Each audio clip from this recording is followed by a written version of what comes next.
బాబు చంద్రబాబు, నేను నీకు ఒక్క విషయం మనస్ఫూర్తిగా మిత్రుడిగా అడుగుతున్నాను. ఏమిటయ్యా మేము ఆంధ్ర రాష్ట్రానికి చేస్తున్న ద్రోహం? మమ్మల్ని ద్రోహులు అంటానికి నీకు నోరెలా వచ్చిందయ్యా? విభజన చట్టంలో ఉన్న హామీలని, స్పెషల్ కేటగిరీ స్టేటస్ ని ఆంధ్రప్రదేశ్ ఇంప్లిమెంట్ చేయడం కోసం,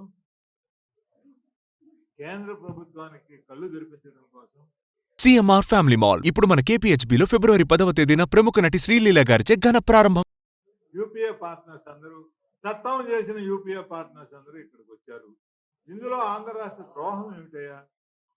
నువ్వు కొంచెం వివేకంతో ఆలోచించు అని చెప్తే, మళ్ళీ మా రిటర్న్ జర్నీలో కూడా రకరకాల ఏవి పెట్టారు.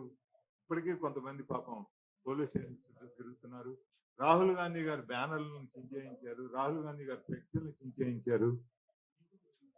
ఇవి మళ్ళీ మీకు ఎందుకు గుర్తు చేస్తున్నానంటే,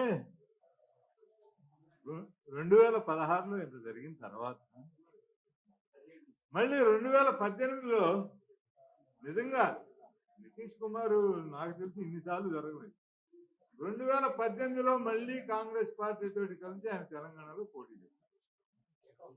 కాంగ్రెస్ పార్టీతో అలయన్స్ పార్ట్నర్ రాహుల్ గాంధీ గారితో. ఏ రాహుల్ గాంధీ అయితే ఆంధ్ర ద్రోహి గో బ్యాక్ అని అన్నారో 2016లోనే అనింది, పెద్ద ఎక్కువగా. 2018లో అదే రాహుల్ గాంధీ గారితో కలిసి ఆయన ప్లాట్ఫారం షేర్ చేసుకొని వారి నాయకత్వాన్ని బలపరచమని ప్రజలను అడగడం జరిగింది. సరే, రాహుల్ గాంధీ గారు చంద్రబాబు గారికి జ్ఞానోదయం అయిందేమోనని అపోహపడ్డాడు. రాహుల్ గాంధీ గారు పాపం చిన్నవాడు కదా, తెలియదు కదా, నితీష్ కుమార్ రికార్డును బ్రేక్ చేయగలిగిన వాడు అని తెలియదు ఆయనకి అప్పటికి. సో ఆయన ఏమనుకున్నాడంటే, చంద్రబాబుకి జ్ఞానోదయం అయిందేమో, మనతోటి కలిసి వస్తాడేమో అని ఆయన పాపం మహామహులే చంద్రబాబు నాయుడు గారి ముందు పరిచయం పెట్టారు. ఆయన అదే రాహుల్ గాంధీ గారిని ఒక్కనే కాదు, మళ్ళీ తూర్చేసిన తర్వాత అమిత్ షా గారి మీద రాళ్ళేయించారు. తిరుపతిలో ఇండియన్ హోమ్ మినిస్టర్ మీద, ఆ రోజు ఆయన ఇండియన్ హోమ్ మినిస్టర్ లేకపోతే BJP president, Indian home minister మీద తిరుపతిలో రాళ్ళేయించి వెనక్కి పోవాలన్నారు. దాని తర్వాత ఇది చాలా ఆశ్చర్యకరం. రాహుల్ గాంధీ గారి మీద రాళ్ళే ఇస్తారు, అమిత్ షా గారి మీద 2 ఏళ్లలో మళ్ళీ రాళ్ళే ఇస్తారు. ఇది చాలా విచిత్రమైంది. ఇటువంటి పరిస్థితుల్లో 2019లో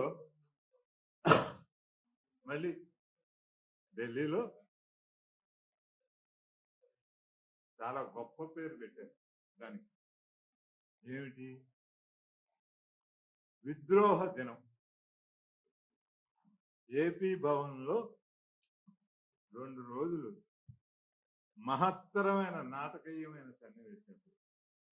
దానికి ఇందాక మా మిత్రుడు హరిగారు గుర్తు చేసినట్టుగా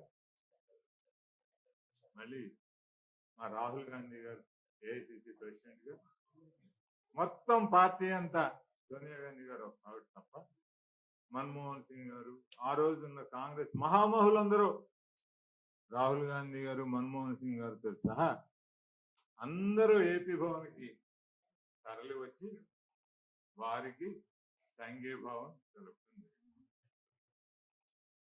మళ్ళీ ఇక్కడ కూడా చంద్రబాబు నాయుడు గారిని మనం మరి అది ధైర్యం అనాలో, ఆత్మవంచన అనాలో, లేకపోతే సమయానికి రాజకీయ చతురుడు అని ఆయనే అనుకుంటూ ఉంటాడు. మరి అది రాజకీయ చతురత్వం ఏమో తెలియదు. కానీ రాజకీయ చతురుడు కూడా కొన్ని వీటిల్లో మళ్ళీ భాషలోకి వెళ్తే ఎవరేమన్నారు ఏంటి, మళ్ళీ ఇవన్నీ మీరు రకరకాల ఇవన్నీ చూపించగలరు, వాటిలోకి నేను వెళ్ళను. కానీ రాజకీయ చాతుర్యంలో మోడీ గారి తల్లి గురించి, భార్యని వదిలేసిన సంగతి గురించి మాట్లాడాల్సిన అవసరం ఉంటుందని నేనైతే పర్సనల్ గా అనుకోను. రాజకీయాల గురించి మాట్లాడచ్చు, మోడీ గారి విధానాల గురించి మాట్లాడచ్చు, వాటిని కలిపి విమర్శించవచ్చు, విడివిడిగానే విమర్శించవచ్చు, తప్పులేదు. కానీ ఆ స్థాయి వ్యక్తి చంద్రబాబు నాయుడు గారిది రికార్డు. ఆయన రికార్డుని ఎవరు బద్దలు కొట్టలేరు. అపవిత్ర రాష్ట్రానికి లాంగెస్ట్ సర్వ్డ్ చీఫ్ మినిస్టర్. దాని తర్వాత అపోజిషన్ లీడర్ కింద కూడా ఆంధ్రప్రదేశ్ వరకు ఆయన రికార్డు ఎవరికి అవకాశం లేదు. 10 ఏళ్ళు ఆయన లీడర్ ఆఫ్ అపోజిషన్ అపవిత్ర రాష్ట్రానికి. సో అటువంటి మనిషి అంత వ్యక్తిగత విషయాల్లోకి వెళ్ళవలసిన అవసరం లేకున్నా మరి ఆయన ఎందుకు వెళ్ళారో అది ఆయనే చెప్పాలి, ఆయనకే అర్థం అవ్వాలి. అది ఎటువంటి రాజకీయ చతురతో